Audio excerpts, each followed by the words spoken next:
ഇന്നത്തെ കാലഘട്ടത്തിൽ ആണുങ്ങളും പെണ്ണുങ്ങളും പഠിക്കേണ്ട ഒരു ചരിത്രമാണ് ഉസ്മാൻ റളിയല്ലാഹു തആല അൻഹു. ഉസ്മാൻ റളിയല്ലാഹു തആല അൻഹുവിന്റെ ഒരു പ്രത്യേകത ഞാൻ പറഞ്ഞു തരാം. നിങ്ങൾ ചരിത്രം വായിച്ചു നോക്ക്. ഉസ്മാൻ റളിയല്ലാഹു തആല അൻഹുവിന്റെ ഒരു പ്രത്യേകത എന്ന് പറഞ്ഞാൽ നമ്മളെ പോലൊന്നും ആയിരുന്നില്ല. വല്ലാത്ത ലജ്ജയായിരുന്നു ഉസ്മാൻ തങ്ങൾക്ക്. ലജ്ജ എന്ന് പറഞ്ഞാൽ സാധാരണ ഒരു ലജ്ജയല്ല, ഒരു അതിര് കടന്നിട്ടുള്ള ഒരു ലജ്ജ, വല്ലാത്ത ലജ്ജ. അത് മനസ്സിലാക്കണമെങ്കിൽ ഉസ്മാൻ റളിയല്ലാഹു തആല അൻഹുവിന്റെ ചരിത്രം നിങ്ങൾ വായിച്ചു നോക്ക്.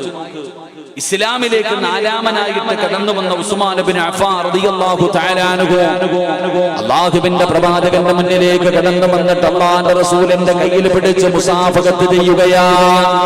ഉസ്മാൻ റളിയല്ലാഹു തആല അൻഹു എന്ന ഷഹാദത്ത് കലിമ പറഞ്ഞുകൊണ്ട് ഇസ്ലാമിലേക്ക് കടന്നു വരികയാണ്. അല്ലാഹുവിന്റെ പ്രവാചകന്റെ കയ്യിൽ പിടിച്ച കൈയുണ്ടല്ലോ, മരിക്കുന്ന കാലം വരെ 82ാമത്തെ വയസ്സിലാണ് ഉസ്മാൻ ഇബ്നു അഫ്ഫാൻ റളിയല്ലാഹു തആല അൻഹു ഷഹീദാകുന്നത്. ആ ഉസ്മാൻ തങ്ങളും മരിക്കുന്ന കാലം വരെ അല്ലാഹുവിന്റെ പ്രവാചകന്റെ കയ്യിൽ തൊട്ട കൈയുണ്ടല്ലോ, ആ കൈ കൊണ്ട് തന്റെ ഗുഹ്യഭാഗത്ത് തൊട്ടതില്ല. അല്ലാഹുവിന്റെ പ്രവാചകൻ സല്ലല്ലാഹു അലൈഹി വസല്ലമ തങ്ങളുടെ കയ്യിൽ പിടിച്ച കൈയുണ്ടല്ലോ, ആ കൈ കൊണ്ട് തന്റെ ഭാര്യയുടെയല്ല, തന്റെ നാട്ടുകാരുടെയല്ല, ഉസ്മാൻ റളിയല്ലാഹു തആല അൻഹു സ്വന്തം ഗുഹ്യഭാഗമുണ്ടല്ലോ, സ്വന്തം ഗുഹ്യഭാഗത്ത് മരിക്കുന്ന കാലം വരെ സ്വന്തം കൈ കൊണ്ട് തൊട്ടിട്ടില്ല. കാരണം അത്രയ്ക്കും ലജ്ജയായിരുന്നു, അവിടുന്ന് ഇഷ്ടപ്പെട്ടിരുന്നില്ല, അങ്ങനെ ചെയ്യുന്നത് അവിടുന്ന് ഇഷ്ടമായിരുന്നില്ല, വല്ലാത്ത ലജ്ജയായിരുന്നു. എന്റെ പ്രിയപ്പെട്ടവരെ, നിങ്ങൾക്ക് അതറിയണമെങ്കിൽ, ഉസ്മാൻ തങ്ങളുടെ ലജ്ജ എന്താണെന്ന് അറിയണമെങ്കിൽ, ആരായ ആദരവായ പ്രവാചകൻ നബി മുഹമ്മദ് മുസ്തഫ സല്ലല്ലാഹു അലൈഹി വസല്ലമ തങ്ങളുടെ പ്രിയപ്പെട്ട ഭാര്യയായ ആയിഷ ബീവി റളിയല്ലാഹു തആല അൻഹ പറഞ്ഞു തരികയാ. ഒരു ദിവസം അല്ലാഹുവിന്റെ പ്രവാചകൻ ആയിഷ ബീവി റളിയല്ലാഹു തആല അൻഹയുടെ മടിയിൽ തലവെച്ച് കിടക്കുകയാണ്. ആയിഷ ബീവി തന്റെ ഭാര്യയാണല്ലോ, ഭാര്യയുടെ മടിത്തട്ടിൽ അല്ലാഹുവിന്റെ പ്രവാചകൻ അവിടുന്ന് തലവെച്ചുകൊണ്ട് കിടക്കുകയാണ്. അല്ലാഹുവിന്റെ പ്രവാചകനെ ധരിച്ചിരുന്ന കമീസ് ഉണ്ടല്ലോ, ആ കമീസ് അല്പം ഇങ്ങനെ മുകളിലേക്ക് പൊങ്ങിയിരിക്കുകയാ, ഔറത്ത് വെളിവായിട്ടില്ല. അല്ലാഹുവിന്റെ പ്രവാചകനും തന്റെ ഭാര്യയും മാത്രമേ ഉള്ളൂ. രണ്ടുപേരും കൂടെ വീടിന്റെ ബെഡ്റൂമിന്റെ അകത്ത് ഇങ്ങനെ കിടക്കുമ്പോ വീടിന്റെ വാതിലിൽ സലാം കേൾക്കുകയാണ്. ആരാണ് സലാം പറയുന്നത്? മഹാനായ സയ്യിദുനാ അബൂബക്കർ സിദ്ദീഖ് റളിയല്ലാഹു തആല അൻഹു വാതിലിൽ വന്ന് നിന്നുകൊണ്ട് സലാം പറയുകയാണ്. അല്ലാഹുവിന്റെ പ്രവാചകനകത്തേക്ക് കടന്നു വരാൻ അനുവാദം കൊടുത്തു. അബൂബക്കർ തങ്ങളുടെ വീടിനകത്ത് കയറി വന്നപ്പോ അല്ലാഹുവിന്റെ പ്രവാചകൻ അതുപോലെ കിടക്കുകയാണ്. തന്റെ കമീസ് പോലും നേരെയിട്ടില്ല. എങ്ങനെയാണോ കടന്നത് അതുപോലെ തന്നെ കിടക്കുകയാ. അബൂബക്കർ തങ്ങൾ അല്ലാഹുവിന്റെ പ്രവാചകന്റെ ചാരത്ത് വന്നിരുന്ന് സംസാരിച്ചു. കുറേ സമയം കഴിഞ്ഞ് സലാം പറഞ്ഞ് പിരിഞ്ഞു പോയി. കുറച്ച് സമയം കഴിയുമ്പോ രണ്ടാമതും വാതിലിന്റെ മുന്നിൽ ശബ്ദം കേൾക്കുകയാണ്. മഹാനായ സയ്യിദുനാ ഉമർ ഇബ്നുൽ ഖത്താബ് റളിയല്ലാഹു തആല അൻഹു അല്ലാഹുവിന്റെ പ്രവാചകനെ കയറി വരാനുള്ള അനുവാദം കൊടുക്കുകയാണ്. എങ്ങനെയാണോ കടന്നത് അതുപോലെ തന്നെ, എങ്ങനെയാണോ പ്രവാചകന് കിടന്നത്, ആ കമീസ് പോലും നേരെ ഇടാതെ പ്രവാചകൻ അങ്ങനെ തന്നെ കിടക്കുകയാണ്. തങ്ങളെ ചാരത്ത് വന്നിരുന്ന് സംസാരിച്ചു സലാം പറഞ്ഞു പിരിഞ്ഞു. പക്ഷേ മൂന്നാമതായിട്ട് വാതിലിൽ ശബ്ദം കേൾക്കുകയാ. അല്ലാഹുവിന്റെ പ്രവാചകന്റെ വീടിന്റെ വാതിലിൽ സലാം കേൾക്കുകയാ. ആരാ കടന്നു വരുന്നത്? മഹാനായ സയ്യിദുനാ ഉസ്മാൻ ഇബ്നു അഫ്ഫാൻ റളിയല്ലാഹു തആല അൻഹു വീടിന്റെ വാതിലിൽ വന്ന് നിന്ന് സലാം പറയുമ്പോ അല്ലാഹുവിന്റെ പ്രവാചകൻ അവിടുന്ന് എഴുന്നേൽക്കുകയാണ്. റസൂലുള്ളാഹി തന്റെ വസ്ത്രം നേരെ ഇടുകയാണ്. ഉസ്മാൻ തങ്ങളുടെ വീടിനകത്ത് കടന്നു വന്നു. അടുത്തിരുന്ന് സംസാരിച്ചു സലാം പറഞ്ഞ് പിരിച്ചു പോകുമ്പോ ആയിഷ ബീവി റളിയല്ലാഹു തആല അൻഹ അവിടുന്ന് ചോദിക്കുന്നു, നബിയേ, യാ റസൂലല്ലാഹ്, അല്ലാഹുവിന്റെ നബിയേ, എന്റെ വാപ്പ വന്നപ്പോ നിങ്ങൾ എഴുന്നേറ്റില്ലല്ലോ, നിങ്ങളുടെ വസ്ത്രം നേരെയിട്ടില്ലല്ലോ, നിങ്ങൾ കിടന്നതുപോലെ കിടന്നല്ലോ, നിങ്ങൾ വന്നപ്പോഴും അങ്ങനെ തന്നെ കിടന്നല്ലോ. എന്തുകൊണ്ടാണ് ഉസ്മാൻ കിടന്നു വന്നപ്പോ നിങ്ങളുടെ വസ്ത്രം നേരെയിട്ടത്? അല്ലാഹുവിന്റെ പ്രവാചകൻ പറഞ്ഞ മറുപടി, ആയിഷ, ഉസ്മാനിന് വല്ലാത്ത ലജ്ജയാ ആയിഷ. ഉസ്മാനത് ഇഷ്ടപ്പെടില്ലല്ലോ, ഉസ്മാനിന്റെ മുന്നിൽ എങ്ങനെ കിടക്കരുതല്ലോ, അതുകൊണ്ടാണ് ഞാൻ എഴുന്നേറ്റതെന്ന് പ്രവാചകൻ പോലും പറയുമ്പോ അല്ലാഹുവിന്റെ റസൂൽ പോലും പറഞ്ഞു, ആയിഷ, ഉസ്മാനിന് വല്ലാത്ത ലജ്ജയാ. പഠിക്കണം ചെറുപ്പക്കാരാ. അല്ലാഹുവിന്റെ പ്രവാചകൻ സല്ലല്ലാഹു അലൈഹി വസല്ലമ തങ്ങളുടെ കയ്യിലൊന്ന് തൊട്ട കൈകൊണ്ട് മരിക്കുന്ന കാലം വരെ സ്വന്തം മുഖ്യഭാഗത്ത് പോലും ആ കൈകൊണ്ട് തൊടാത്ത സഹാബിയാ. ഈ സഹാബിയെ കണ്ടിട്ടാണ് മലക്കുകൾ പോലും അവിടെ അത്ഭുതപ്പെട്ടു പോയത്. അല്ലാഹുവിന്റെ മലക്കുകളെ ലജ്ജിച്ച് തലതാഴ്ത്തിയ സഹാബിയാണ് മഹാനായ സയ്യിദുനാ ഉസ്മാൻ ഇബ്നു അഫ്ഫാൻ റളിയല്ലാഹു തആല അൻഹു എന്ന ചരിത്രം പറയുമ്പോ ആ സ്വഹാബിയുടെ ജീവിതത്തിൽ ഉണ്ടായിരുന്ന ഒന്നാമത്തെ വലിയ ഗുണം എന്താണ്? അവിടുന്ന് ലജ്ജയുണ്ടായിരുന്നു, അവിടുന്ന് ലജ്ജയുണ്ടായിരുന്നു. എങ്കിലും വയത് കേൾക്കാൻ വെള്ളിയാഴ്ച രാവിലെ കടന്നു വന്ന മുസ്ലിമേ, ആ ലജ്ജ നമുക്കില്ലാതെ പോയല്ലോ. ആണിനും പെണ്ണിനും പ്രായമുള്ളവനും പ്രായമില്ലാത്തവനും ഇന്ന് നമുക്ക് ലജ്ജയില്ലല്ലോ. അങ്ങനെ ഒരു സ്വഭാവം നമുക്കില്ലല്ലോ. ആണാകട്ടെ പെണ്ണാകട്ടെ, ഇന്നത്തെ മുസ്ലിമിനില്ലാതെ പോയതും ലജ്ജയാ. ഉസ്മാൻ റളിയല്ലാഹു തആല അൻഹു അല്ലാഹുവിന്റെ പ്രവാചകൻ സല്ലല്ലാഹു അലൈഹി വസല്ലമ തങ്ങളുടെ കയ്യിലൊന്ന് പിടിച്ച് മുസാഫഹത്ത് ചെയ്തത് കാരണം മരിക്കുന്ന കാലം വരെ സ്വന്തം ഗുഹ്യഭാഗത്ത് പോലും തൊട്ടിട്ടില്ല.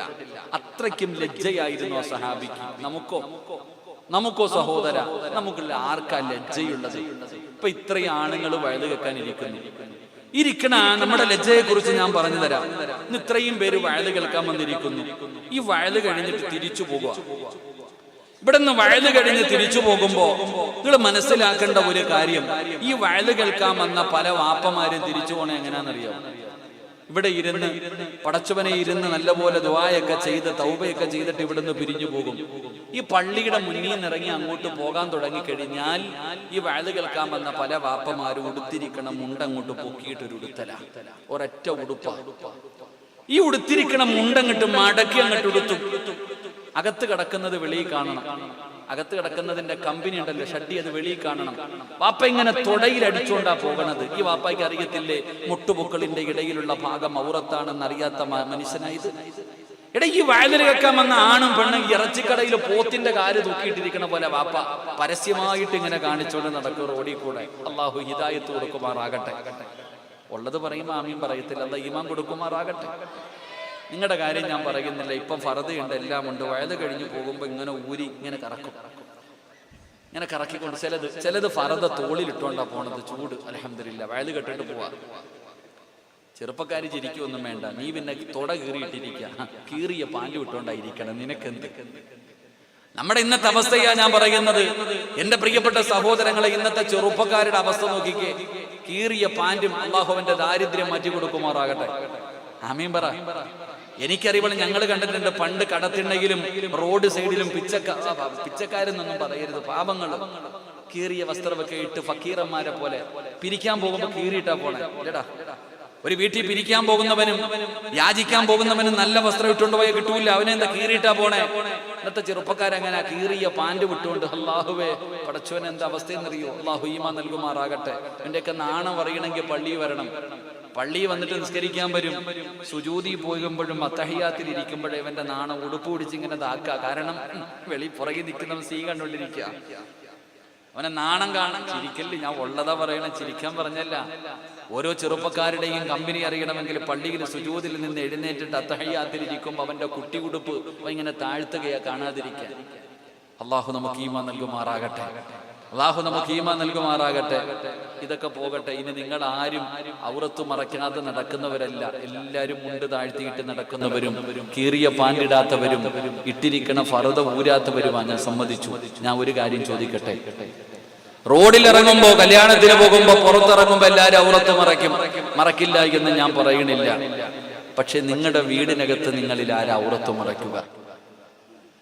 എന്റെ പ്രിയപ്പെട്ടവരെ, നമ്മളെ വീടിന്റെ അകത്ത് താമസിക്കുമ്പോ എന്റെ പ്രിയപ്പെട്ട ഉപ്പയോടും ഉമ്മയോടും ഞാൻ ചോദിക്കട്ടെ, 15 വയസ്സുള്ള പ്രായപൂർത്തിയായ മകള് നിന്റെ വീട്ടിലുണ്ടാകുമ്പോ ആ വീടിന്റെ അകത്ത് സ്വന്തം സഹോദരന് 18ഉം 20ഉം വയസ്സുള്ളവൻ നിക്കറിട്ടുകൊണ്ട് നടക്കും സ്വന്തം പെങ്ങളുടെ മുന്നിലൂടെ. തന്റെ പ്രിയപ്പെട്ട സഹോദരിയുടെ മുന്നിലൂടെ തന്റെ മുട്ടുപൊക്കളിന്റെ ഇടയിലുള്ള ഭാഗം ഔറത്താണെന്നറിയുന്ന ചെറുപ്പക്കാരൻ അത് തുറന്നിട്ടുകൊണ്ട് നടക്കും. ഈ ഇരിക്കണ ഫർദ ധരിച്ച പെണ്ണുങ്ങൾ കൂടപ്പറപ്പിന്റെ മുന്നിൽ പോകുമ്പോ നൈറ്റ് ഡ്രസ് പോലും തോറ്റുപോകുന്ന രീതിയിൽ ഒരു ബനിയനും എടുത്തിട്ട് ഒരു തലേ തുണി പോലും ഇടാതെ നിങ്ങളുടെ സഹോദരന്റെ മുന്നിൽ പോയി നിങ്ങൾ ഇരിക്കാറുണ്ട്. അപ്പൊ നിങ്ങൾ ചോദിക്കും, ഉസ്താദെ അവര് കൂടപ്പറപ്പല്ലേ, എന്താ കൂടപ്പറപ്പിനെ കാണാൻ പറ്റുമോ? അതാ ചോദ്യം. നിന്റെ ആരുടെയെങ്കിലും കൂടപ്പറപ്പുകൾക്ക് നിന്റെ ഔറത്ത് കാണിക്കാൻ പറ്റുമോ? എന്തേ അത് തെറ്റല്ലേ? ഓയെ ചെറുപ്പക്കാരൻ, നിന്റെ ഔറത്ത് നാട്ടുകാർക്കല്ലട, നിന്റെ പെങ്ങൾക്ക് കാണാൻ പറ്റുമോ?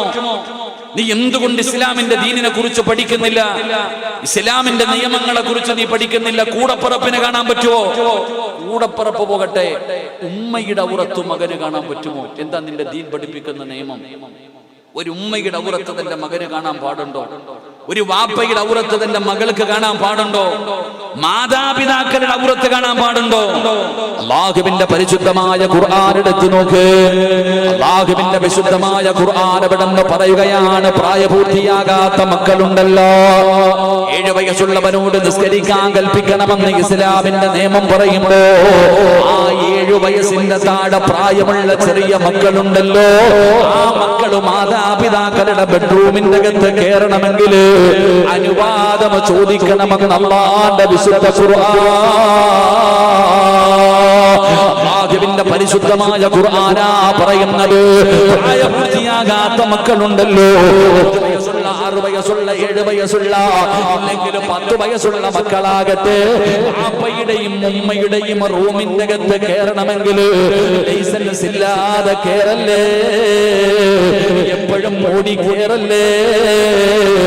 3 സമയങ്ങളിൽ വാതിലിൽ ചെന്ന് നിന്ന് അനുവാദം ചോദിക്കണം.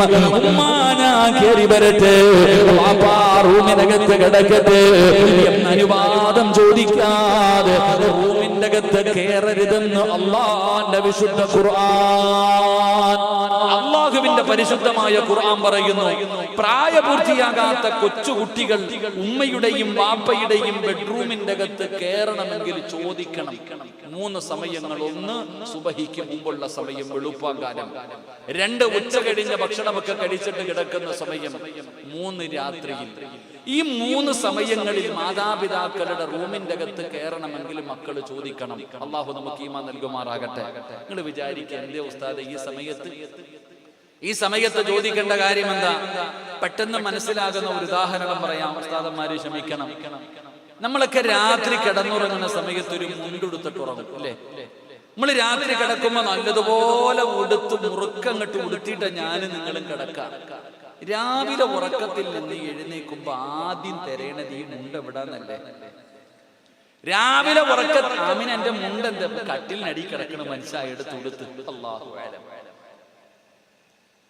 അപ്പൊ നിങ്ങൾ ചിന്തിക്ക്, ഒരു 4 മണിക്ക് അല്ലെങ്കിൽ 4:30, 5 മണിക്ക് നീ നല്ലതുപോലെ ഉറങ്ങുന്ന സമയം നിന്റെ മകനെങ്ങാണം റൂമിന്റെ അകത്ത് കയറി വന്ന ഗോപ കടപ്പുറത്ത് സായിപ്പ് കിടക്കണമല്ല വാപ്പ കിടക്കണ. ആലോചിക്ക, നീ കിടക്കണ രംഗം ഞാൻ പറയില്ല, ഉസ്താദന്മാരിയ്ക്കുന്നതാ, നീ ആലോചിച്ചാ മതി. അപ്പൊ ചിന്തിക്കേണ്ടത്, ഉമ്മയുടെയും വാപ്പയുടെയും ഔറത്ത് തുറന്നു കിടക്കുകയാ. ഇതാരോടാ പറയണേ? ഞാൻ ഇതാരോടാ പറയണേ? പടച്ചവനെ ഉടുതുണി പോലും ഇല്ലാതെ കുളിമുറിക്കകത്ത് നിന്ന് കുളിക്കുന്ന താത്താനോടാ ഇത് പറയണേ. കൊച്ചുകുട്ടികളല്ലേ ഉള്ളു, വാതിലും പൊട്ടിട്ട് വാമനെ കുളിക്കാടാ, 2 മകളാ. സ്വന്തം മക്കള് ചെറിയ കുട്ടിയല്ലേ, ആ കുട്ടിയെയും വിളിച്ചിട്ട് നഗ്നയായി നിന്ന് കുടിക്കുന്ന വാപ്പാനോട് ഉമ്മാനോട് ഞാനിത് പറയണത്. അല്ലാഹു കാക്കുമാറാകട്ടെ. നിങ്ങൾ ചിന്തിക്ക്, ഒരു ചെറിയ കുട്ടിയല്ല, 50 വയസ്സുള്ള നിനക്ക് നിന്റെ വാപ്പയുടെ ഔറത്ത് കണ്ട എന്തെങ്കിലും തോന്നൂ? എന്റെ ഉമ്മയുടെ ഔറത്ത് കണ്ട എനിക്ക് ഒരു മക്കൾക്കും തോന്നത്തില്ല. മാതാപിതാക്കളുടെ ഔറത്ത് കണ്ടാലും പ്രായപൂർത്തിയായവനൊന്നും തോന്നാറില്ല, പിന്നല്ലേ പ്രായപൂർത്തിയാകാത്തവൻ. എന്നിട്ടും അല്ലാഹു പറഞ്ഞു, ആ കൊച്ചു മക്കള് പോലും കാണണ്ട, ഉമ്മയുടേതാണെങ്കിലും വാപ്പയുടേതാണെങ്കിലും. ഉമ്മയുടെ ഔറത്താണെങ്കിലും വാപ്പയുടെ ഔറത്താണെങ്കിലും നമ്മുടെ മക്കള് കാണാൻ പാടില്ല എന്ന് അല്ലാഹുവിന്റെ വിശുദ്ധമായ ഖുർആൻ ഇവിടുന്ന് പഠിപ്പിക്കുമ്പോ എന്റെ പ്രിയപ്പെട്ടവരെ, വീടിനകത്തുകൂടെ പ്രായപൂർത്തിയായ 11 വയസ്സുള്ള 12 വയസ്സുള്ള മകളുടെ മുന്നിലൂടെ 15-കാരൻ 18-കാരൻ പടച്ചവനെ പെറുമ്പൂടയും ഇട്ടുകൊണ്ട് തന്റെ ഔറത്ത് വെളിയിൽ കാണിച്ചുകൊണ്ട് നടക്കുമ്പോ അവന്റെ പെടലിക്കൊന്ന് കൊടുത്തിട്ടടാ, ഇവിടെ പ്രായപൂർത്തിയായ പെണ്ണുങ്ങളുണ്ടടാ, നിന്റെ ഉമ്മ ഇവിടെ ഉണ്ട്, നിന്റെ ഔറത്ത് പ്രദർശിപ്പിക്കാനുള്ള സ്ഥലമല്ല ഇത് എന്ന് പറഞ്ഞുകൊണ്ട് സ്വന്തം മകന്റെ തെറ്റ് തിരുത്തി കൊടുക്കാൻ കഴിയാത്ത ഉപ്പാ, നീ കഴിവുള്ളവരല്ലേ, നിന്റെ പൊന്നുമകളുടെ ശരീരം കാണുന്നവളല്ലേ, വെളിയിലിറങ്ങിയാൽ ഫർദയും ധരിച്ച് നടക്കുന്ന നിന്റെ പൊന്നുമോള് വീടിന്റെ അകത്തുറപ്പേ കൊണ്ട് മാരടം പുറത്ത് കാണുന്ന വസ്ത്രം ധരിച്ചുകൊണ്ട് കൂടപ്പുറപ്പിന്റെ മടിയിൽ കയറിയിരിക്കുമ്പോ ഇത് തെറ്റാണെന്ന് പറഞ്ഞു കൊടുക്കാൻ, ഇങ്ങനെ മേലാ നീ ഭക്ഷണം കഴിക്കുന്ന സ്ഥലത്ത് വരരുത്, അത് കടച്ചിട്ട് റൂമിന്റെ അകത്ത് കിടന്നുറങ്ങുന്ന സമയത്ത് ധരിച്ചു കൊള്ളണം എന്ന് സ്വന്തം മക്കളോട് പറഞ്ഞു കൊടുക്കാൻ മടി കാണിക്കുന്ന പെണ്ണ്, ലജ്ജ നിന്റെ ജീവിതത്തിൽ വേണം മോളെ, ഒത്തിരി നാണവും മാനവും വേണം ചെറുപ്പക്കാരാ.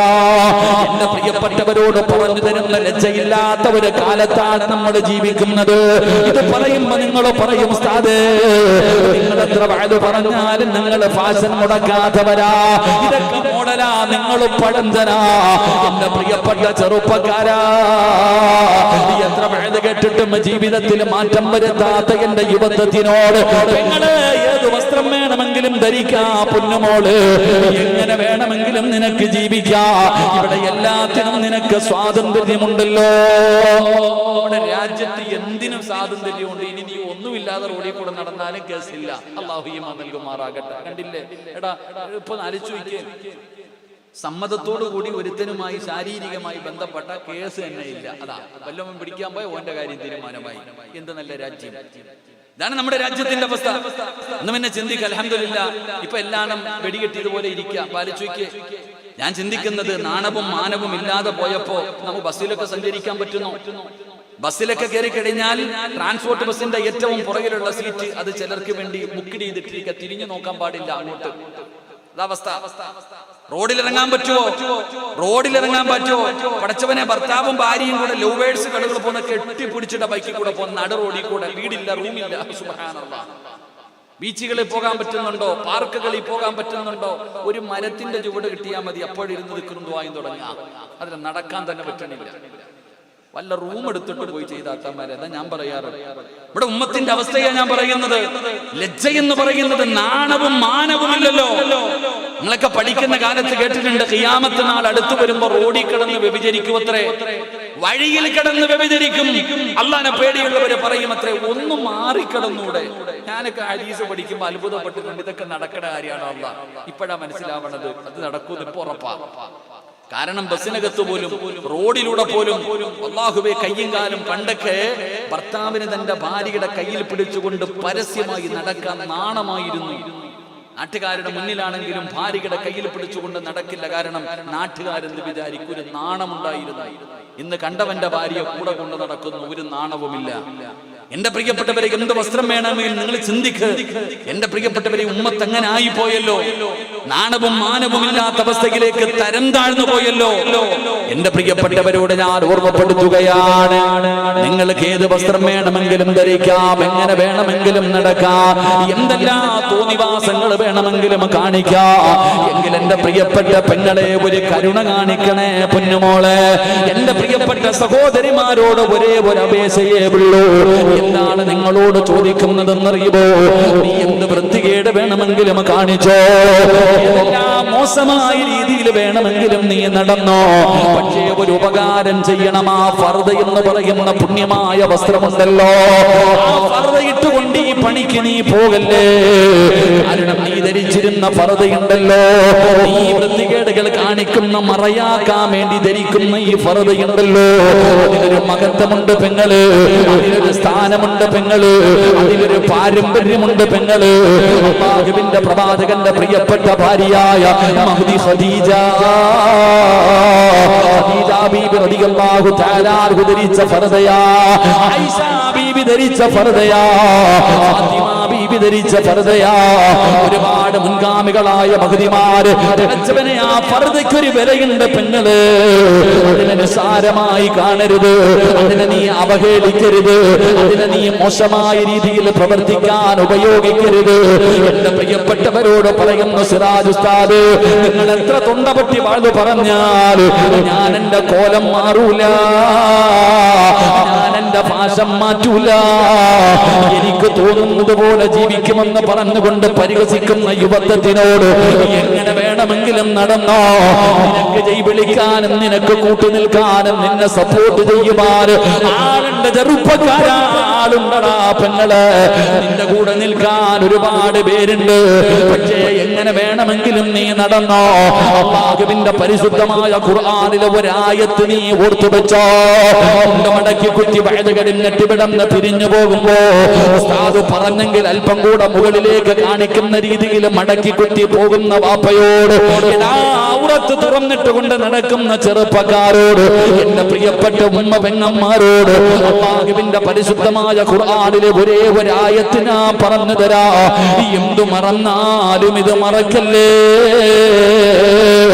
എന്തു മറന്നാലും ഇത് മറക്കല്ലേ. ഇത് അല്ലാഹുവിന്റെ ഭീഷണിയാ, ഇത് അല്ലാഹുവിന്റെ ഓർമ്മപ്പെടുത്തലാ. വന്തകൂ യൗമന തുർജഊന ഫീഹി ഇലല്ലാഹ്. അല്ലാഹുവിന്റെ പരിശുദ്ധമായ ഖുർആൻ എവിടെന്ന് പറയുകയാ. വന്തകൂ യൗമന തുർജഊന ഫീഹി ഇലല്ലാഹ്. എവിടെ പോയാലും എങ്ങനെ നടന്നാലും എങ്ങനെ സുഖിച്ചാലും എന്തെല്ലാം ചെയ്തുകൊണ്ട് നടന്നാലും അവസാനം നീ തിരിച്ച് എന്റെ അടുക്കൽ തന്നെ വരേണ്ടവനാ. അല്ലാഹു എന്നോട് പറയുകയാ, സിറാജേ എങ്ങനെ വേണമെങ്കിലും നടന്നോടാ, നിനക്ക് തോന്നുന്നത് പോലെ അടിച്ചു പൊളിച്ച് നടന്നോ, പക്ഷേ അവസാനം നീ എന്റെ മുന്നിൽ തന്നെ തിരിച്ചു വരേണ്ടവരാ. അത് തന്നെയാ എനിക്ക് നിങ്ങളോടും പറയാനുള്ളത്. എങ്ങനെ വേണമെങ്കിലും നടന്നോ, പക്ഷേ അവസാനം ആ റബ്ബിന്റെ മുന്നിലേക്ക് തന്നെ തിരിച്ചു പോകേണ്ട ഒരു അവസ്ഥ നിനക്ക് വരാനുണ്ട്. അങ്ങനെ ഒരു ദിവസം നിനക്ക് വരാനുണ്ട്. അതുകൊണ്ട് ഉമ്മയോട് ഉപ്പയോട് പറയുകയാണ്, ഔറത്ത് മറച്ചുകൊണ്ട് നടക്കൂ ബാപ്പാ. നീ സ്വന്തം നശിച്ചോ, എന്തിനാ നാട്ടുകാരെ കൂടെ നശിപ്പിക്കുന്നത്? നീ ഇങ്ങനെ വസ്ത്രം ധരിച്ച് നിന്റെ ഔറത്ത് നാട്ടുകാരെ കാണിച്ചുകൊണ്ട് നടക്കരുത്. അതൊരു പാപമാണല്ലോ, അതൊരു പാപമാണല്ലോ. അതുകൊണ്ട് മഹാനായ സയ്യിദുനാ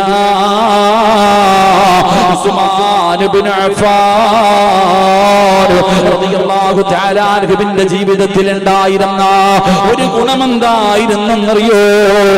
വല്ലാത്ത ലജ്ജയുണ്ടായിരുന്ന സ്വഹാബിയാ, വല്ലാത്ത ലജ്ജയായിരുന്നു എന്ന് അവിടുന്ന് ചരിത്രം പഠിപ്പിക്കുകയാ. വല്ലാത്ത ലജ്ജയുണ്ടായിരുന്ന സ്വഹാബിയ. അല്ലാഹു നമുക്ക് ഈമാൻ നൽകുമാറാകട്ടെ. ചിലര് പറയുമല്ലോ, ഓക്ക് ഭയങ്കര ലജ്ജയാന്ന്, ഭയങ്കര നാണം കുണുങ്ങിയ.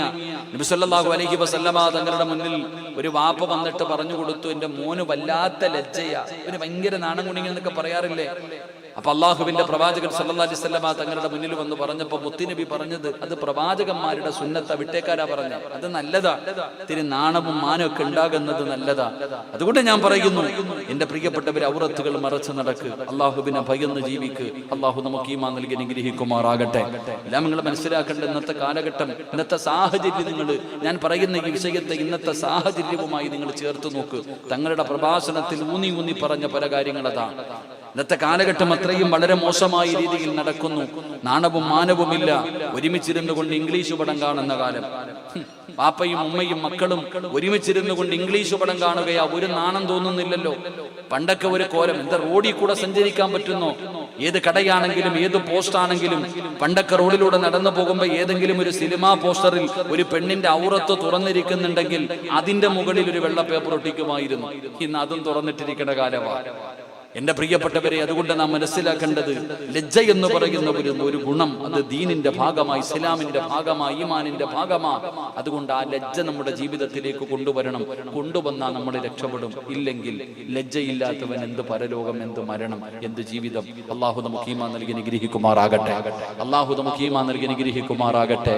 രണ്ട്, മഹാനായ സയ്യിദുനാ ഉസ്മാൻ റളിയല്ലാഹു തആല അൻഹുവിന്റെ രണ്ടാമത്തെ പ്രത്യേകത, ഉസ്മാൻ തങ്ങളെ പോലെ ഭാഗ്യമുള്ള ഒരാളും ഈ ലോകത്തില്ല.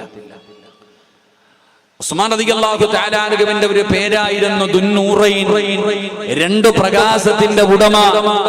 എന്റെ പ്രിയപ്പെട്ടവരെ, ലോകത്ത് കടന്നു വന്ന 1,24,000 പരം വരുന്ന പ്രവാചകന്മാര്, ആദം നബി അലൈഹിസ്സലാം, നൂഹ് നബി മുതൽ തുടങ്ങി ഈസാ നബി വരെയുള്ള പ്രവാചകൻ സല്ലല്ലാഹു അലൈഹി വസല്ലമ തങ്ങൾ വരെയുള്ള 1,24,000 പരം വരുന്ന പ്രവാചകന്മാർ. ആ പ്രവാചകന്മാർക്ക് പെൺമക്കൾ ഉണ്ടായിരുന്നല്ലോ. ഒരു മകളുള്ളവർ, രണ്ട് മകളുള്ളവർ, പടച്ചവനെ അതിൽ കൂടുതൽ ഉണ്ടായിരുന്നവരുണ്ടായിരുന്നു. അങ്ങനെ ഒരുപാട് പ്രവാചകന്മാർ. എങ്കിൽ അല്ലാഹുവേ, ഉസ്മാൻ തങ്ങളുടെ രണ്ടാമത്തെ പ്രത്യേകത എന്തെന്നറിയുമോ? ലോകത്ത് കടന്നു വന്ന 1,24,000 പരം വരുന്ന പ്രവാചകന്മാർ, ആ പ്രവാചകന്മാരുടെ പെൺമക്കളിൽ 2 പേര് ലോകത്ത് ഒരാളെ വിവാഹം കഴിച്ചിട്ടുള്ളൂ.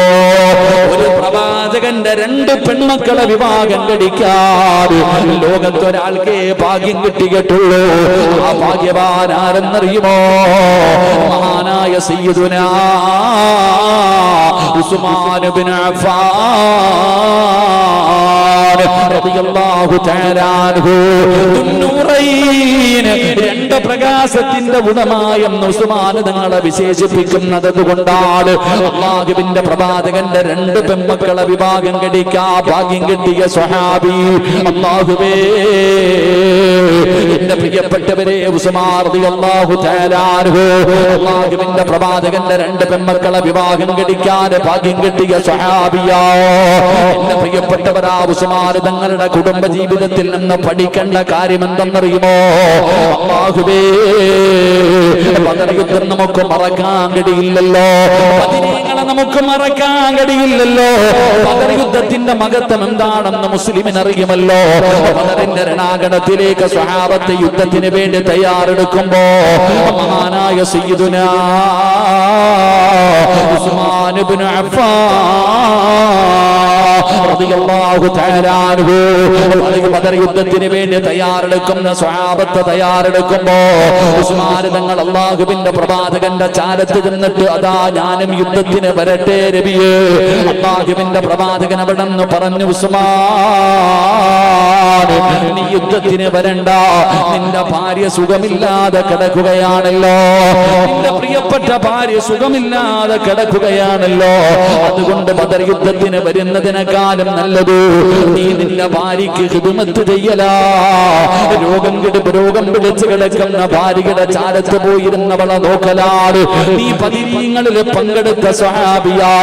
നീ ബദരീങ്ങളുടെ കൂട്ടത്തിലുണ്ടെന്ന് ആദരവായ പ്രവാചകൻ നബി മുഹമ്മദ് മുസ്തഫ സല്ലല്ലാഹു അലൈഹി വസല്ലമ തങ്ങൾ ബദർ യുദ്ധത്തിന് വേണ്ടി സ്വഹാബത്ത് തയ്യാറാകുമ്പോ ഉസ്മാൻ റളിയല്ലാഹു തആല അൻഹു കടന്നു ചെന്നപ്പോ പ്രവാചകൻ പറഞ്ഞ മറുപടി, നീ യുദ്ധത്തിന് വരണ്ട, നീ ബദർ യുദ്ധത്തിന് വരണ്ട.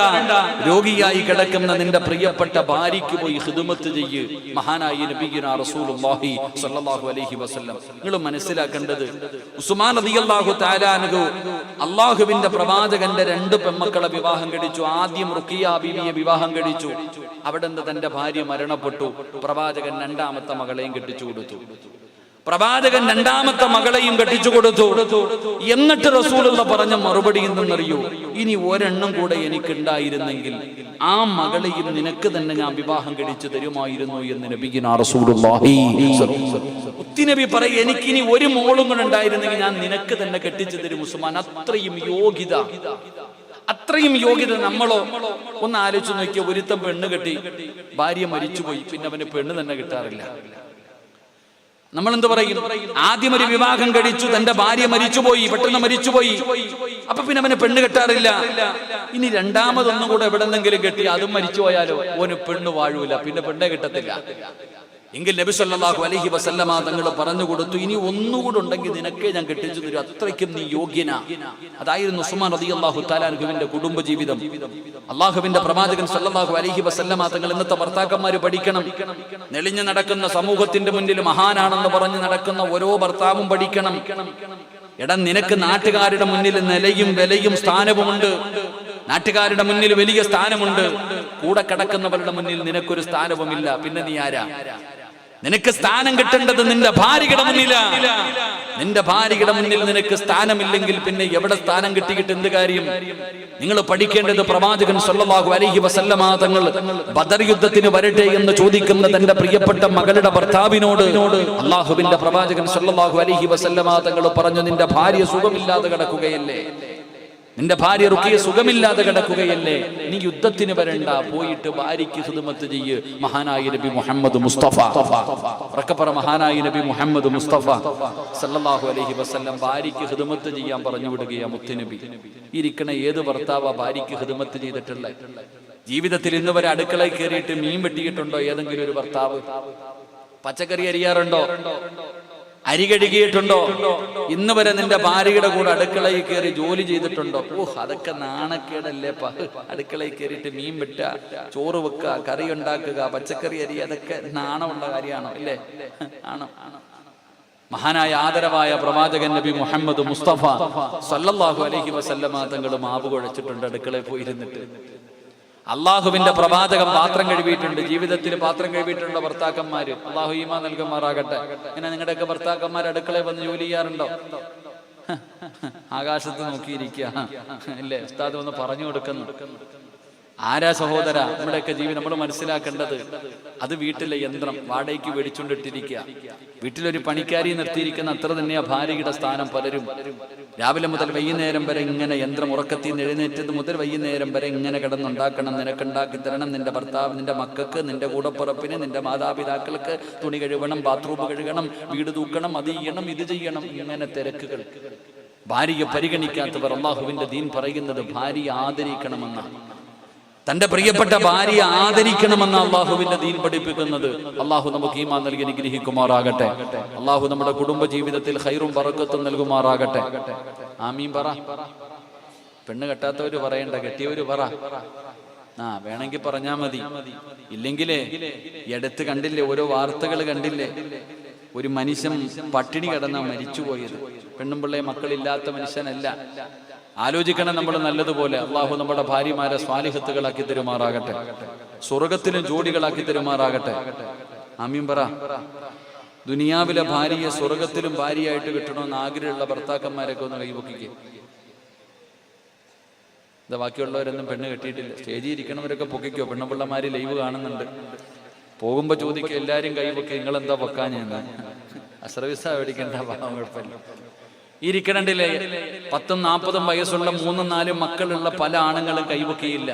ഭാര്യ ഇല്ലാഞ്ഞിട്ടല്ല. ഉസ്താദേ, ഓളെ ഇവിടെ തന്നെ സഹിക്കാൻ പറ്റണില്ല, ഇനി സ്വർഗത്തിലും ഉണ്ടോന്ന് കഴിക്കണേ.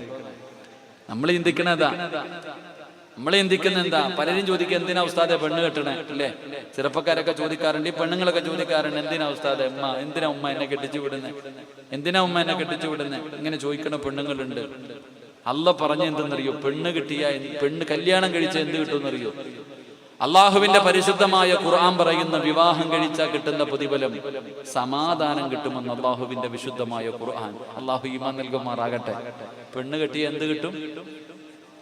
കല്യാണം കഴിച്ച എന്ത് കിട്ടും? ഉറക്കപ്പറ, എന്ത് കിട്ടും? സമാധാനം കിട്ടും. എന്നാ ഉസ്താദെ ഞാൻ കല്യാണം കഴിച്ചത്? അന്നത്തോടെ എന്റെ സമാധാനം പോയെന്നാ നമ്മൾ പറയാ. ഞാൻ എന്നാണ് അന്നത്തോടുകൂടി എന്റെ സമാധാനം പോയി.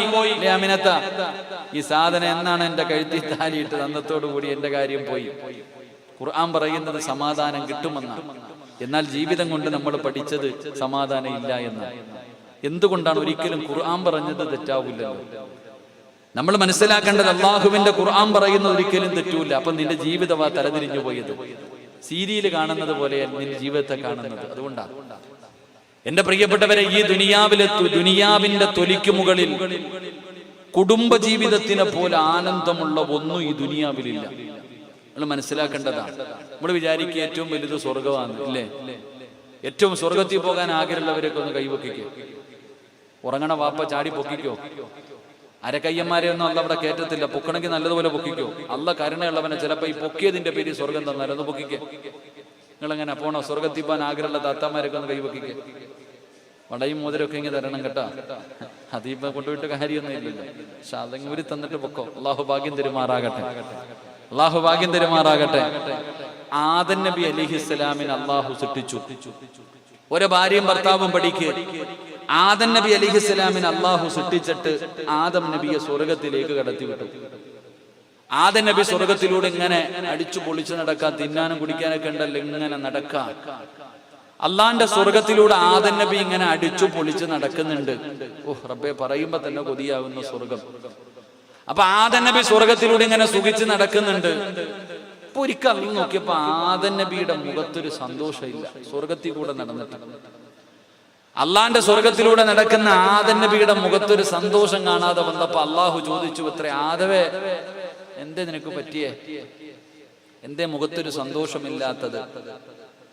അള്ളാഹുവെ, എന്തോ ഒരു കുറവുള്ളതുപോലെ. ആദം നബി പറഞ്ഞ എന്താ? എന്തോ ഒരു കുറവുള്ളതുപോലെ, ഒറ്റയ്ക്ക് നടന്നിട്ടൊരു സുഖമില്ല.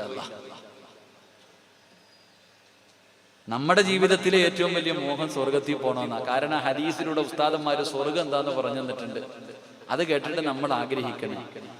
ആദം നബി സ്വർഗത്തിലൂടെ നടന്നു പോയിട്ട് ആദം നബി പറയണ ഒറ്റയ്ക്ക് നടന്നിട്ടൊരു സുഖമില്ല. ഹവ്വാ റളിയല്ലാഹു തആല അൻഹുവിനെ കൊടുത്തപ്പോഴ ആദം നബി പറഞ്ഞു, ഇപ്പോഴാ ഹാപ്പി ആയത്. അപ്പൊ എന്താ പഠിക്കണ്ടേ? എടാ, കൂടെ പെണ്ണും പിള്ള ഉണ്ടെങ്കിലേ അതിലൊരു സന്തോഷമുള്ളൂ. ഒരു ഭാര്യയും ഭർത്താവും തമ്മിലുള്ള ജീവിതത്തിനേക്കാൾ സുഖമുള്ള ഒന്നും ഈ ലോകത്തില്ല എന്ന് ഈ ചരിത്രം പഠിപ്പിക്കുന്നില്ലേ? പിന്നെ ഭാര്യയും ഭർത്താവും അത് അടിയൊക്കെ കൂടും. സ്നേഹമുള്ളിടത്തല്ലേ അടി കൂടത്തുള്ളൂ. അഭിനയിക്കുന്നവർ തമ്മിൽ എന്തടി? എടാ, സ്നേഹമുള്ളിടത്ത് അടി കൂടും, വഴക്കൂടും. അല്ലാണ്ട് ചട്ടിയും കലവാകുമ്പോ തട്ടിയും മുട്ടിയൊക്കെ കിടക്കും. അടിയൊക്കെ ഉണ്ടാകണം വല്ലപ്പോഴും. നബി സല്ലല്ലാഹു അലൈഹി വസല്ലമ തങ്ങളുടെ ജീവിതത്തിൽ ഇതൊക്കെ ഉണ്ടായിരുന്നല്ലോ. ആയിഷ ബീബി റളിയല്ലാഹു തആല അൻഹയും പ്രവാചകനും വഴക്കൂടിയിട്ടുണ്ട്, പിണങ്ങിയില്ലേ? പഠിക്കേണ്ടത് എവിടാ? ഉമർ ഇബ്നുൽ ഖത്താബ് റളിയല്ലാഹു തആല അൻഹു രാജ്യം ഭരിച്ചുകൊണ്ടിരിക്കുമ്പോൾ ഒരു ചങ്ങാതി പീഡനം സഹിക്കാൻ പറ്റണില്ല. ഭാര്യയുടെ പീഡനം സഹിക്കാൻ പറ്റണില്ല. അത്രയ്ക്കും പീഡനം സഹിക്കാൻ പറ്റാതെ ഖലീഫയോട് പരാതി പറയാൻ രാത്രി വരിക. ഇശാ കഴിഞ്ഞിട്ട് ഉമർ ഇബ്നുൽ ഖത്താബ് റളിയല്ലാഹു തആല അൻഹുവിനോട് തന്റെ ഭാര്യയെ കുറിച്ച് പരാതി പറയാൻ വേണ്ടി ചങ്ങാതി വന്നപ്പോ അവിടെ ബദർ യുദ്ധം നടക്കുക വീടിനകത്ത്. ഉമർ തങ്ങളെ നിർത്തിപ്പൊരിക്കുക ഭാര്യ. ഈ സാധുവായ മനുഷ്യൻ അല്ല പടപേടിച്ച് പന്തളത്ത് പോയപ്പോ പന്തം കൊളുത്തി പറയണ പോലെ ഈ ചങ്ങാതി മിണ്ടാതെ ഇറങ്ങിപ്പോയി. ഉമർ തങ്ങളെ വിളിച്ച്, ഭാഗ്യ വാപ്പ, എന്തെങ്കിലും വന്നിട്ട് തിരിച്ചു? ഒന്നുമില്ല. എന്ത് ചങ്ങായി പറ? എന്റെ ഭാര്യ എന്നോട് കിടന്ന് ചാടുന്നത് പറയാൻ വേണ്ടിയാ ഞാൻ ഇവിടെ വന്നപ്പോ സുബ്ഹാനല്ലാഹ്, അതിനെക്കാളും വലുതാ. മിണ്ടാതെ പോയതാ. നീ പറയുന്ന നിന്റെ ഭാര്യ പാത്രം എറിഞ്ഞു പൊട്ടിച്ചെന്ന് ആയിഷ ബീവി എറിഞ്ഞു പൊട്ടിച്ചില്ല, പിന്നല്ലേ നിന്റെ ആമിന? ആയിഷ ബീവി റളിയല്ലാഹു തആല അൻഹ കറിയും പാത്രം എടുത്ത് എറിഞ്ഞ ഏറ് എവിടെ പോയി കിടന്ന് പൊട്ടിയെന്ന് നമുക്കറിയാലോ. ചരിത്രം അങ്ങനെ പറയുന്നത്. നബിയും ആയിഷ ബീവി റളിയല്ലാഹു തആല അൻഹും പിണങ്ങിയിട്ടില്ലേ? പിണങ്ങും. പക്ഷെ നമ്മുടെ പിണക്കത്തെ പോലല്ല. പിണങ്ങിക്കഴിഞ്ഞാൽ തീർക്കണം. ഒരിക്കൽ പിണക്കം നീണ്ടുപോയെന്നാ ബോറടിക്കണുണ്ടാ? ഒരിക്കൽ ആയിഷ ബീവിയും റസൂലുള്ളാഹി സ്വല്ലല്ലാഹു അലൈഹി വസല്ലമ തങ്ങളും തമ്മിലുള്ള പിണക്കം നീണ്ടുപോയി. മധ്യസ്ഥ പറയാൻ വേണ്ടി അബൂബക്കർ സിദ്ദീഖ് റളിയല്ലാഹു തആല അൻഹു കടന്നു വന്നു. ഭാര്യയും ഭർത്താവും പിണങ്ങിക്കഴിഞ്ഞാൽ പിന്നെ മധ്യസ്ഥ വേണമല്ലോ. അങ്ങനെ അബൂബക്കർ തങ്ങൾ വീട്ടിലേക്ക് വന്നു. നബി സല്ലല്ലാഹു അലൈഹി വസല്ലമ തങ്ങൾ പറഞ്ഞു, ആയിഷ, നിനക്ക് പറയാനുള്ളതൊക്കെ പറ. പഠിക്കേണ്ടത് ഇവിടെ. നമ്മൾ അങ്ങനല്ല. പെണ്ണുമ്പിള്ളയുടെ വീട്ടുകാർക്ക് സംസാരിക്കാൻ അവകാശമില്ല. കെട്ടിയവന്റെ വീട്ടുകാർ പറയും, പെണ്ണുമ്പിള്ള വീട്ടുകാർ കേട്ടോണം. നബി സല്ലല്ലാഹു അലൈഹി വസല്ലമ തങ്ങൾ പറഞ്ഞ, ആയിഷ, നിനക്ക് ആദ്യം എന്താ പറയേണ്ടത്? ഈ പറഞ്ഞോളാം. മുത്തുനബി മിണ്ടാതിരുന്നു. ആയിഷ ബീവി പറയാൻ തുടങ്ങി.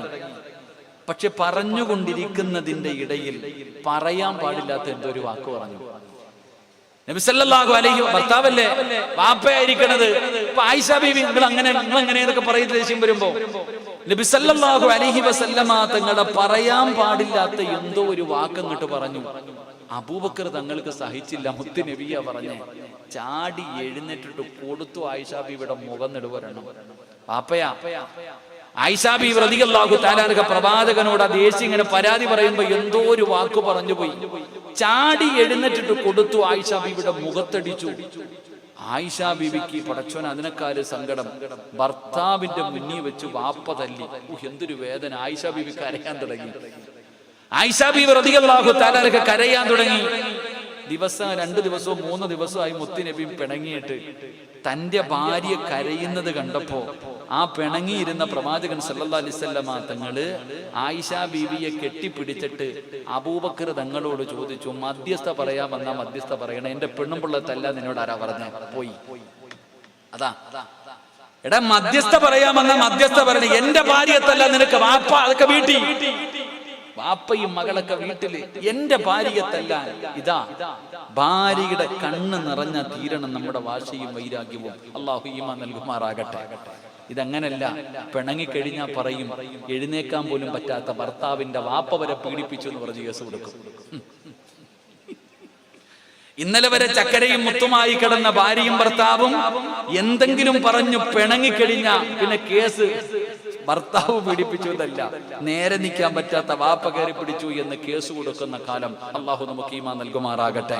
ഞാൻ പറഞ്ഞു വന്നത് അതൊന്നുമല്ല. അള്ളാഹുവിന്റെ റസൂലിന്റെ 2 പെൺമക്കളെ വിവാഹം കഴിച്ച ഉസ്മാൻ റളിയല്ലാഹു തആല അൻഹു ഭാര്യമാരുമായിട്ടുള്ള ബന്ധം അങ്ങനെയായിരുന്നു. തന്റെ ഭാര്യയോടുള്ള കടമകളും കടപ്പാടുകളും പാലിക്കുന്നു.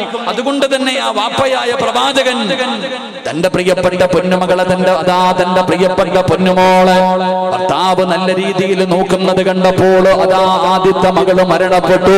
2ാമത്തെ മകളെയും വിവാഹം കഴിച്ചു കൊടുക്കുകയാ. 2ാമത്തെ മകളെയും വിവാഹം കഴിച്ചു കൊടുത്തു. എന്നിട്ട് പ്രവാചകൻ പറഞ്ഞതെന്തെന്നറിയോ? ഇനി ഒരെണ്ണം കൂടെ ഉണ്ടായിരുന്നെങ്കിൽ ഉസ്മാനേ, നിനക്ക് തന്നെ ഞാൻ വിവാഹം കഴിച്ച് തരുമായിരുന്നു.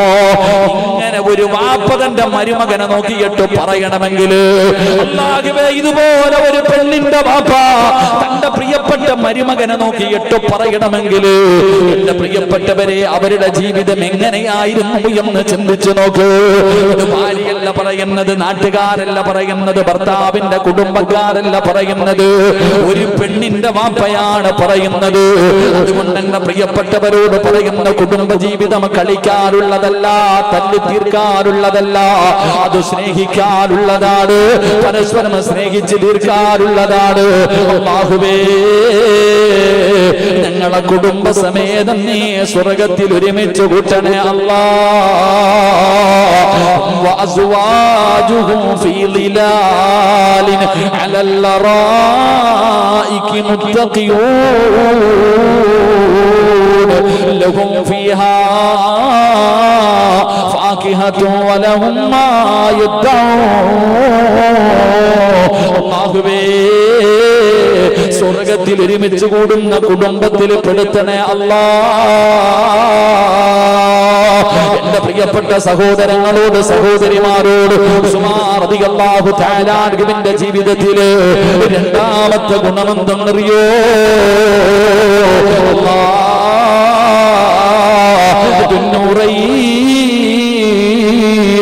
ലോകത്ത് കടന്നു വന്ന പ്രവാചകന്മാരുടെ പെൺമക്കളിൽ നിന്ന് 2 പേര് വിവാഹം കഴിച്ച ലോകത്തെ ഏക വ്യക്തി മഹാനായ സയ്യിദുനാ ഉസ്മാൻ ഇബ്നു അഫ്ഫാൻ റളിയല്ലാഹു തആല അൻഹുമാണ്. 3ാമത്തെ ഗുണമെന്തെന്നറിയോ? ഒരുപാട് സമ്പത്ത് ഉണ്ടായിരുന്ന സ്വഹാബിയ, അല്ലാഹു ഒരുപാട് സമ്പത്ത് കൊടുത്ത സ്വഹാബിയ. അല്ലാഹു കൊടുത്തത് അല്ലാഹുവിന് ഇഷ്ടമുള്ള വഴിയിൽ കൊടുക്കാൻ ഉസ്മാൻ തങ്ങൾക്ക് വല്ലാത്ത ഇഷ്ടമായിരുന്നു. സദക്ക എന്ന് പറഞ്ഞാൽ ജീവനായിരുന്നു, സദക്ക കൊടുക്കാൻ വല്ലാത്ത ആർത്തിയായിരുന്നു. ഒരിക്കൽ അല്ലാഹുവിന്റെ പ്രവാചകൻ സല്ലല്ലാഹു അലൈഹി വസല്ലമ തങ്ങള് അവിടെന്ന് പറഞ്ഞു, സ്വഹാബാ, അല്ലാഹുവിന്റെ ദീനിന് അല്പം സമ്പത്തിന്റെ ആവശ്യമുണ്ട്, യുദ്ധത്തിന് വേണ്ടി പോകാൻ തയ്യാറെടുക്കുകയാണ്. ആരാണ് സഹായിക്കുന്നത്? അല്ലാഹുവിന്റെ പ്രവാചകന് മസ്ജിദ് നബവിയിൽ ഇരുന്നു കൊണ്ട് സദഖ കൊടുക്കുമ്പോ, അനയാ റസൂലല്ലാഹ്, അല്ലാഹുവിന്റെ നബിയേ 100 ഒട്ടകങ്ങളും ആ ഒട്ടകങ്ങളുടെ മുകളിൽ വെക്കുന്ന കട്ടിലും ഞാൻ തരാ നബിയേ. 100 ഒട്ടകങ്ങൾക്കും അതിനാവശ്യമുള്ളതും ഞാൻ തരാ നബിയേ. അല്ലാഹുവിന്റെ പ്രവാചകൻ അവിടുന്ന് ഉസ്മാൻ തങ്ങൾക്ക് വേണ്ടി ദുആ ചെയ്യുകയാണ്. എന്നിട്ട് ചോദിച്ചു, ഇനി ആരാ ഉള്ളത്? അനയാ റസൂലല്ലാഹ്, 200 എണ്ണം കൂടെ തരാ നബിയേ. ആദ്യം തന്ന 100 കൂട്ടാതെ 200 ഒട്ടകങ്ങളെ കൂടെ ഞാൻ തരാ നബിയേ. ഉസ്മാൻ തങ്ങൾ എഴുന്നേറ്റ് പറയുമ്പോ രണ്ടാമതും അല്ലാഹുവിന്റെ പ്രവാചകൻ അവിടുന്ന് ദുആ ചെയ്യുകയാ. എന്നിട്ട് ചോദിച്ചു, സഹാബാ ഇനി ആരാ ഉള്ളത് അല്ലാഹുവിന്റെ ദീനിനെ സഹായിക്കാൻ? അനയാ റസൂലല്ലാഹ്, 300 എണ്ണത്തിന് തരാ നബിയേ. ആദ്യം 100 പറഞ്ഞു, പിന്നെ 200 പറഞ്ഞു, പിന്നെ 300 പറഞ്ഞു.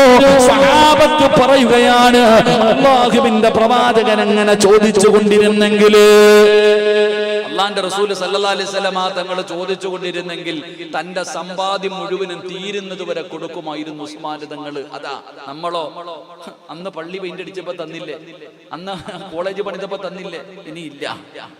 ഒരു വട്ടം കൊടുത്തു കഴിഞ്ഞാൽ പിന്നെ കൊടുക്കാറില്ല. അത് പറഞ്ഞു പറഞ്ഞ് കുറെ കാലം നീട്ടും. ഉസ്മാൻ റളിയല്ലാഹു തആല അൻഹു അങ്ങനെ ആയിരുന്നില്ല.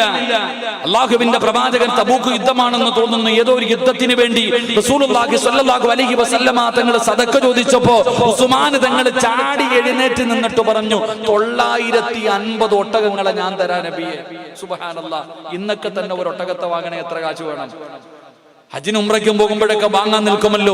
ഉസ്മാൻ റളിയല്ലാഹു തആല അൻഹു പറഞ്ഞു, 950 ഒട്ടകങ്ങളെ ഞാൻ തരാം, 50 കുതിരകളെ തരാം, 10,000 സ്വർണ്ണ നാണയം ഞാൻ തരാ നബിയെ. മഹാനായ സയ്യിദുനാ ഉസ്മാൻ ഇബ്നു അഫ്ഫാൻ റളിയല്ലാഹു തആല അൻഹു അല്ലാഹു കൊടുത്ത സമ്പത്ത് കൊടുക്കാൻ, അല്ലാഹുവിന്റെ ദീനിന് കൊടുക്കാൻ ഒരു മടിയുമില്ല.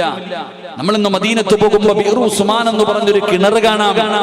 നബി സല്ലല്ലാഹു അലൈഹി വസല്ലമ തങ്ങളുടെ മുന്നിൽ സ്വഹാബത്ത് വന്നിട്ട് പറഞ്ഞു, നബിയേ വെള്ളം കോരാൻ സമ്മതിക്കുന്നില്ല ജൂതൻ, മുസ്ലിമീങ്ങളെ വെള്ളം കോരാൻ സമ്മതിക്കുന്നില്ല.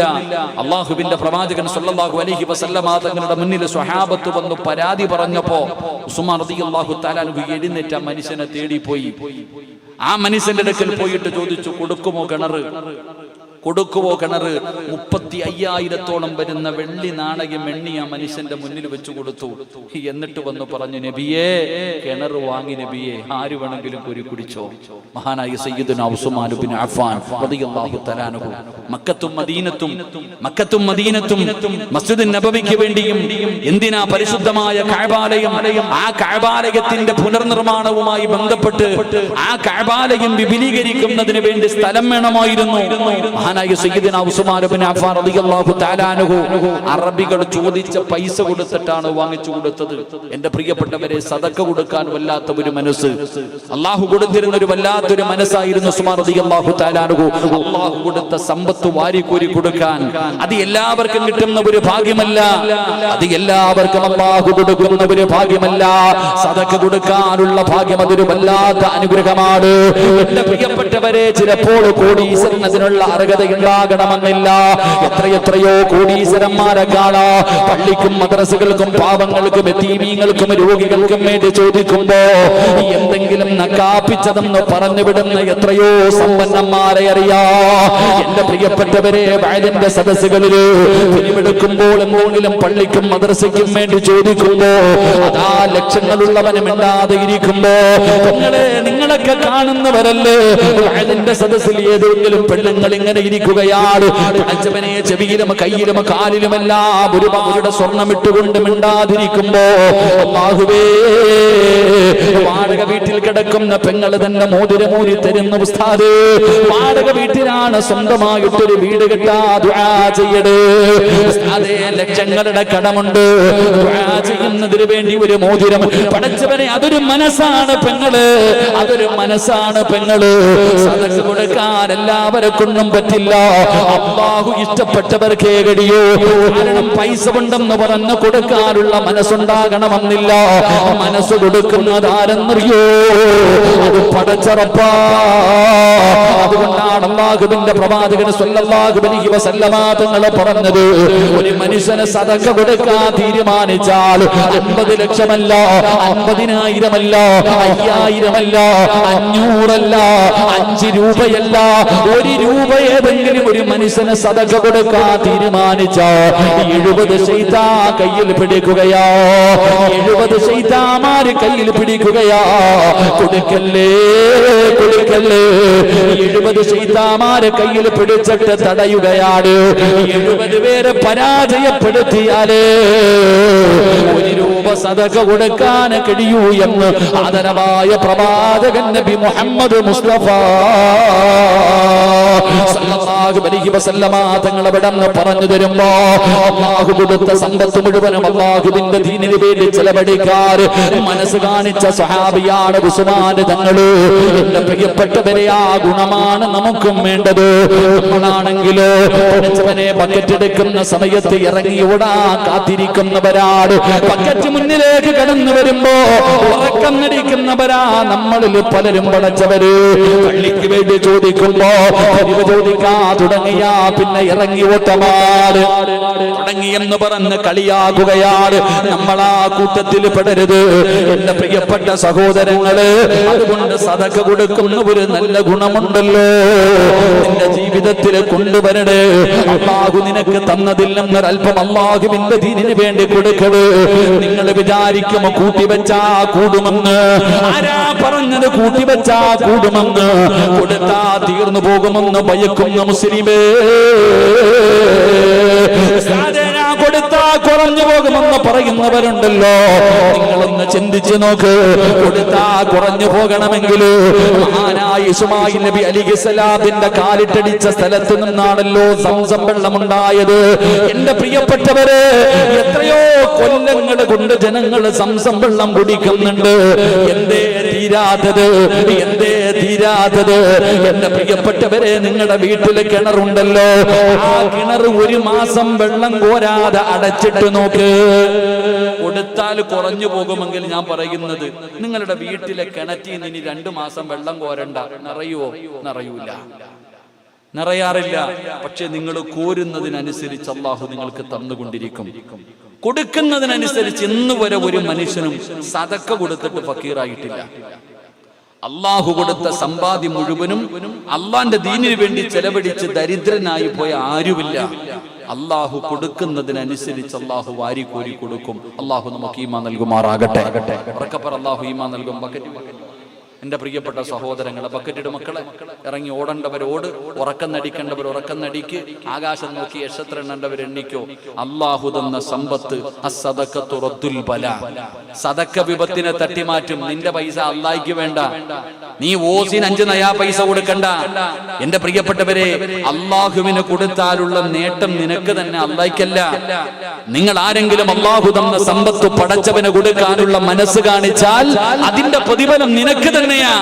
ക്യാൻസർ വന്നതിന് ശേഷം അല്ലാഹുവിന്റെ പ്രവാചകൻ സ്വല്ലല്ലാഹു അലൈഹി വസല്ലമ തങ്ങൾ പറഞ്ഞു, അല്ലാഹുവിന് ചില അടിമകളുണ്ട്. ആ അടിമകൾ രോഗം വന്ന സദഖ കൊടുത്തിട്ട് ചികിത്സിക്കും. അല്ലാഹുവിന് ചില അടിമകളുണ്ട്, അവര് രോഗത്തെ ചികിത്സിക്കുന്നത് സദഖ കൊടുത്തിട്ടാ. നമ്മളോട് ചോദിക്കും, പള്ളിക്കതാ മദ്രസയ്ക്കതാ? ഇല്ലുസ്താദെ, ഇല്ലുസ്താദെ, ഇല്ലുസ്താദെ. ഒന്നുമില്ല ഉസ്താദെ. ഒന്ന് ഛർദിച്ചു, അല്ലെങ്കിൽ ശരീരത്തിൽ എവിടെയെങ്കിലും ഒരു മുഴ വന്നു, ഡോക്ടർ പറഞ്ഞു ക്യാൻസർ ആണോ എന്നറിയാ, ഒന്ന് ടെസ്റ്റ് ചെയ്യണം. അപ്പൊ നീ 2000 നോട്ട് വായിട്ട് പള്ളിയിൽ വരും. ഉസ്താദെ ദുആ ചെയ്യ്. അപ്പോഴാ വരണ്ടേ? ഗൾഫിലാണല്ലോ ഭർത്താവ് ലക്ഷം അയച്ചു തരുന്നുണ്ടല്ലോ, പള്ളിക്ക് വല്ലതും കൊണ്ട്. ഒന്നുമില്ല ഉസ്താദെ, ഒന്നുമില്ല ഉസ്താദെ. അറബി പറഞ്ഞു, എന്നാ നീ വീട്ടിൽ പൊക്കോ. അറബി പറഞ്ഞു, എന്നാ ഈ മാസം കഴിഞ്ഞ അപ്പ വരും. ഒന്നുമില്ലാത്ത നീ എന്തിനെ പിടിക്കണേ? എന്റെ പ്രിയപ്പെട്ടവര്, അള്ളാഹുവിന്റെ ദീനിന് വേണ്ടി ഒരു നല്ല ലക്ഷ്യമാണ് ഈ മുന്നോട്ട് വെച്ചിരിക്കുന്നത്. അള്ളാഹു നിങ്ങൾക്ക് തന്നതിൽ നിന്നൊരൽപ്പം ഇൻഷാ അല്ലാഹ് അള്ളാഹു നിങ്ങൾക്ക് തന്നതിൽ നിന്നൊരൽപ്പം അൽഹംദുലില്ലാഹ്. പടച്ചവനെ, മാരകമായ അറുത്തു മുറിക്കുന്ന രോഗങ്ങളെ തൊട്ട് എന്നെയും എന്റെ കുടുംബത്തെയും നീ കാക്കണേ അല്ലാ. 18 കോടി രൂപയല്ലായിരുന്നു ഒരു ഇഞ്ചക്ഷന് വേണ്ടത്. നിന്റെ കുടുംബം വിറ്റുപറക്കിയാൽ പോലും പൈസ ഉണ്ടാകുമോ? നീ നിന്റെ ആയുഷ്കാലം മുഴുവനും സമ്പാദിച്ചത് മുഴുവനും വിറ്റ് ചികിത്സിച്ചാ മാറാത്ത ഒരു രോഗം അല്ലാന്ന് നീ എന്ത് ചെയ്യും ആമിന?